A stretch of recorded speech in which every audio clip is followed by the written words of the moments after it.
చర్చా కార్యక్రమం అంతా కూడా చర్చలు రెండు విభిన్నమైనటువంటి వర్గాల మధ్య భేదాభిప్రాయం ఇప్పుడు ఎలా అయితే దాన్ని ఉపసంహరించుకొని ఆ భేదాభిప్రాయాలను కూడా ఎందువల్ల ఈ అభిప్రాయ భేదాలు వచ్చాయి, అలాగే ఇద్దరూ కోరుకుంటున్నటువంటి అభివృద్ధి అది ఏకలక్ష్యంగా ఉన్నప్పుడు ఇంతటి వైవిధ్యం ఎందుకు ఏర్పడింది అనేటువంటి ఒక విధానాన్ని చర్చించడానికి ఒక ప్రతిపాదన ముందుకొచ్చింది. మరి వచ్చినటువంటి ఆ ప్రతిపాదనని కేంద్ర ప్రభుత్వం ఎందుకు స్వీకరించడం లేదు అనేటువంటి విషయంలో మేధావులు, ప్రజా సంఘ నాయకులు, అలాగే ప్రతి ఒక్కరు కూడా ఆలోచిస్తున్నటువంటి నేపథ్యంలో ఈరోజు మనం చూసాం, మీరు చెప్పినట్టుగా భారత్ బంద్ అనే ఒక కార్యక్రమానికి పిలుపునిచ్చినట్టు మనకు తెలుస్తోంది. మరి అసలు నేపథ్యం ఏమిటి, ఈ బంద్ వెనుక ఉన్నటువంటి ఆంతర్యం ఏమిటి అంటే చర్చలు జరగాలి.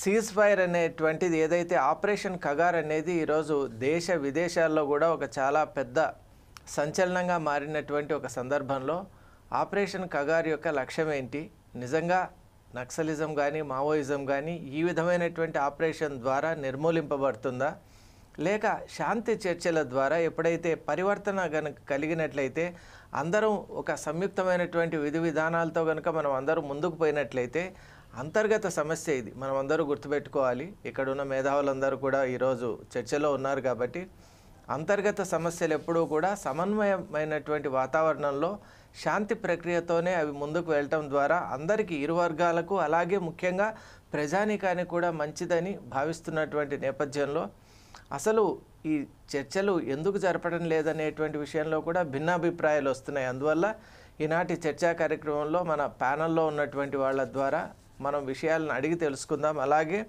వాళ్ళు డిఫరెంట్ వ్యూ పాయింట్స్తో, అలాగే డిఫరెంట్ బ్యాక్గ్రౌండ్స్తో ఉన్నవాళ్ళు కాబట్టి వాళ్ళ ఆలోచన విధానం ఎలా ఉంటుందనేటువంటి విషయాన్ని కూడా తెలుసుకోవటం ద్వారా మనం ఏదైతే ఈ అంశం ఉన్నదో శాంతి చర్చల అంశంలో మరింత క్లారిటీ వస్తుందని నేను భావిస్తున్నాను.